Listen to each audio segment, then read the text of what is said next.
দেখুন, আমরা এসেছি শিক্ষামন্ত্রীর সাথে কথা বলতে। হঠাৎ করে এসে দেখলাম উনি নেই, গেট তালা। একজন কে জানি এখানে দাঁড়িয়ে আছে, আমি জানি না।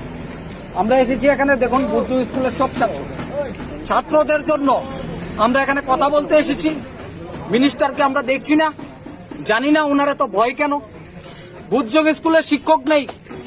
আমরা প্রথম থেকে এই ছাত্ররা আন্দোলন করছে, স্কুল খুলছে 7 তারিখ, একবার বলছে 3 তারিখ স্কুল খুলবে, একবার বলছে 7 তারিখ স্কুল খুলবে। এইগুলি কি চলছে রাজ্যের মধ্যে? জবাব চাই শিক্ষামন্ত্রী। না পারলে ছেড়ে দিন, অনেক এডুকেটেড লোক আছে, অনেক এখান থেকেও মন্ত্রী হবে। না পারলে ছেড়ে দিন।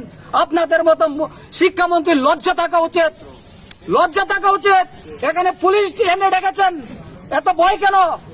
পুলিশ, আরে কিছুদিন পরে তো আপনি তো অ্যাম্বুলেন্স করে আপনাকে বিশালগড় থানায় নিয়ে যাবে। ভয় পাই না, ছাত্রদের জন্য কথা বলতে এসেছি। এখানে পুলিশের দরকার নেই। কেন পুলিশ আসবে? আমরা কথা বলতে এসেছি, আমাদের সাথে কথা বলতে হবে। এবং সারা ত্রিপুরায় স্কুলগুলিতে শিক্ষক নেই, আমরা কথা বলতে এসেছি। এবং যে একটা রকম শিক্ষা ব্যবস্থাটাকে ব্যাংকে চোরমার করে দিচ্ছে রাজ্যের মধ্যে, আজকে ছাত্ররা কথা বলতে পারছে না।